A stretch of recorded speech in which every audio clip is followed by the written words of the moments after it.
Hello and welcome to our tax control framework videocast. My name is Fadi Ramadan. I'm the solution lead partner in the Mazars group based in Hamburg, Germany. In this video today, I would like to give you an overview of the tax control framework approach, background information, the need and the advantages in this connection.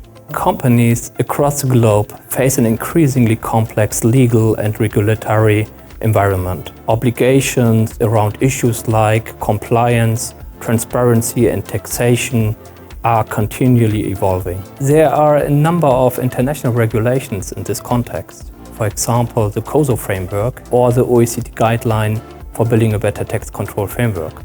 On the other hand, the several countries have own regulations from the national view, and all these regulations need to be fulfilled to be compliant at the end of the day. At the same time, the risk of things getting wrong and the penalties for doing so are becoming greater. Not only for the companies, for the executive board as well. If there's a failure in the compliance, it's often that the CEO or other members of the executive board that is held privately liable. In this connection, there are fines and in the worst case, maybe jail sentences as well. Taxation is one of the key areas where the compliance burden is growing every year. We observe a more aggressive approach by the tax authorities, for example.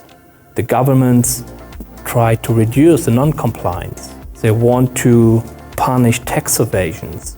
So how can businesses and CEOs reduce these risks and ensure tax compliance is as accurate, straightforward and transparent as possible? For a growing number of companies, the answer is a tax control framework.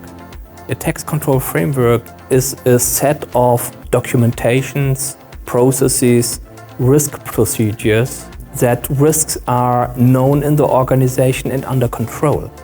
On the other hand, it is an environment and infrastructure of all internal and external regulations from the tax perspective. A tax control framework typically focuses on 7 key areas. The 7 key areas are the culture, the objective, the organization, risk, program, communication and monitoring and improvement.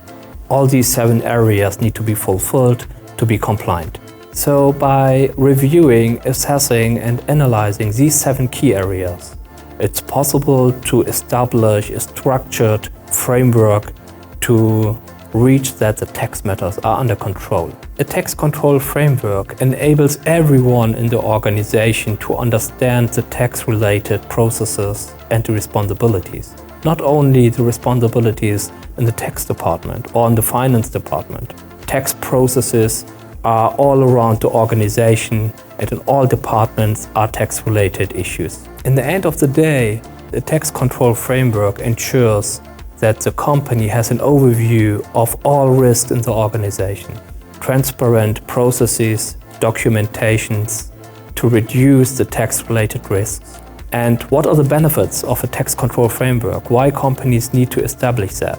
The TCF is an evidence, a protection for the company and the management board as well. And in this context, the company can avoid fines, penalties, criminal tax proceedings. They can build a trustful relationship, on the one hand in the organization with all departments across and around the tax department, but a trustful relationship with the tax authorities as well. Last but not least, the tax control framework and the transparency of the documentations and the processes is the basis for the next level in the processes. It's the basis for the digitalization and automation of the processes in the future as well. So it's not hard to see why so many national and international organized companies use a tax control framework as a solution to manage the tax issues, to mitigate the risks and protect the company.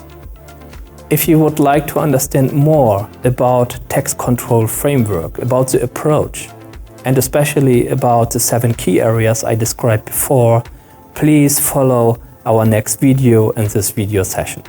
Thank you very much for the moment and take care.